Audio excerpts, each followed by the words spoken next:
Hey, it's Walt Kuhn with Roberts Camera, Director of Education and Special Events. What a gorgeous night we've got here tonight for astrophotography class. And with me, I've got Marc Lebryk. Marc, what do you think? I think we've got an amazing night here out at McLeod Nature Park for the very first online photo workshop through robertscamera.com. First off, we'd like to thank Sigma for sponsoring this event, as they have for quite some time. When I shoot astrophotography, a couple of the basic things that I feel you need are a very fast, wide-angle lens. My favorites are the Sigma 14 f1.8 and 28 f1.4, which has very, very little chromatic aberrations around the edges and all the way through. I generally also tend to shoot with my Nikon Z7 or D850. What about you, Walt? Well, tops of my list are a sturdy tripod. I prefer the Benro tripods and a cable release. Can't do this without a cable release. If you are going to shoot the night sky, be sure you check to make sure you know when sunset is.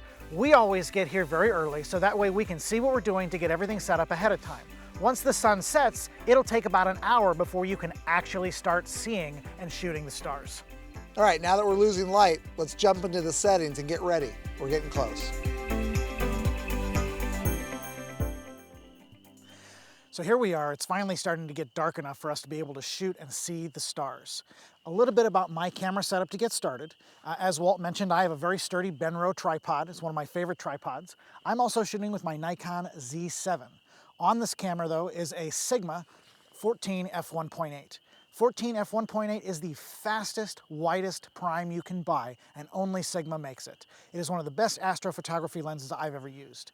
Now, you really want a fast lens for shooting the stars because you want to let in as much light as fast as you can.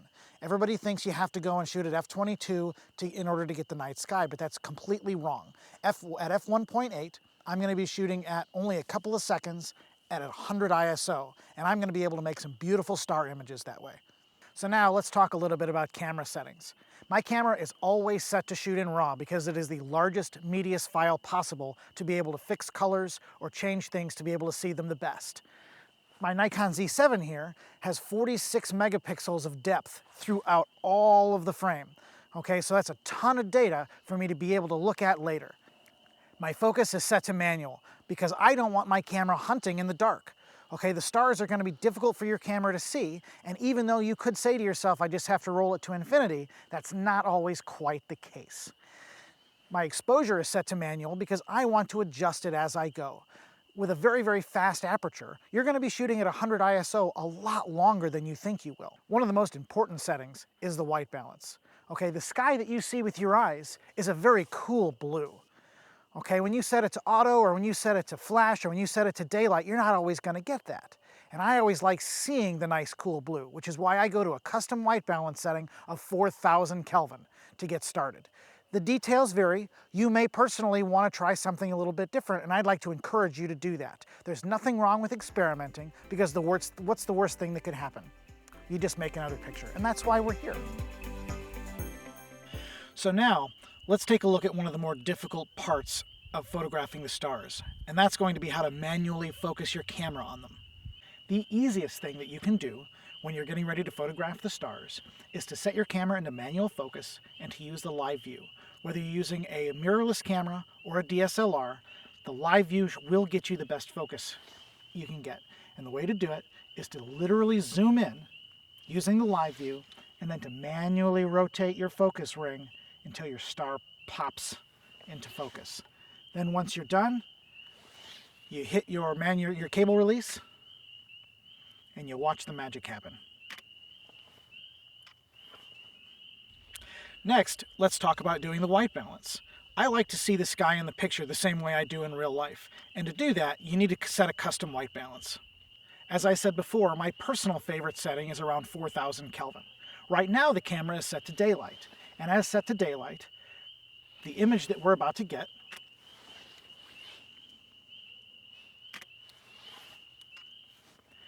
gives us this little bit of orange in the horizon through the trees. That's not a bad look. I don't mind that look at all. However, if I really want the sky to pop, I'm going to take it over to a manual 4,000 Kelvin, and I'm going to shoot the frame again. And that's the kind of sky I'm looking for because that's the kind of sky we see with our eyes right now. Now, let's take a look at our histogram. It's important to look at your histogram while you're shooting the stars, or anything for that matter, so that way you know how much work you may or may not have at the computer. It's important to know if your picture is where it needs to be while you're on location, because once you leave, it's never going to be the same ever again. So this is our framing, and this is our histogram. As you can see, everything is quite a bit on the left side, but that's okay because it is generally a dark frame to begin with. If you're shooting the stars and you have a bell curve histogram, you're doing it wrong. Now what you'll notice is I have the RGB histogram on, which means I can see my red, blue, and green channels as well as the brightness. The brightness is on the left side, and there's a lot of extra blue because we want a very blue frame like we would see in real life.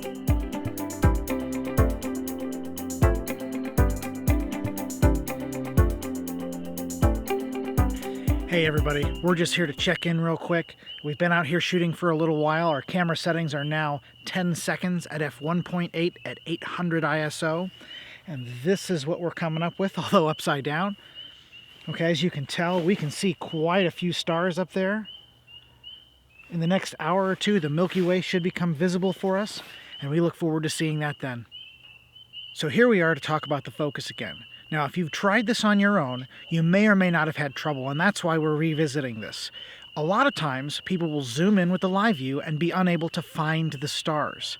That's not as big a deal as you think, because if your lens is too out of focus, you won't be able to see them anyway. Let me demonstrate. So you may zoom in and not see anything. That's okay. The stars are still there.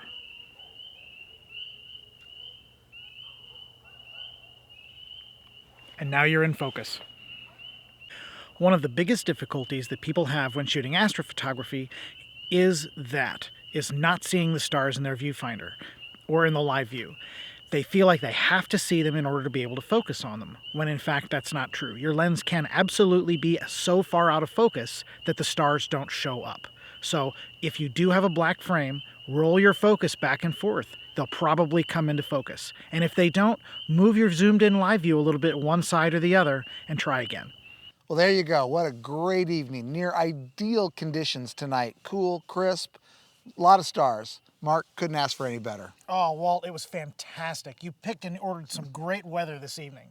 I want to thank Sigma for sending out some lenses for us to play with for this workshop. I'd like to thank Benro for making such sturdy tripods. And I'd like to thank Roberts for having the idea and coming out and saying, hey, let's go do this so that we can start sharing these things online. Believe it or not, this was one of Roberts' first online classes, and we thank you for watching. Also, Roberts has a large number of in-person classes that you can attend, whether it's a private lesson or whether it's coming out with us to shoot astrophotography. Hopefully, we'll get to see you in one of those classes soon.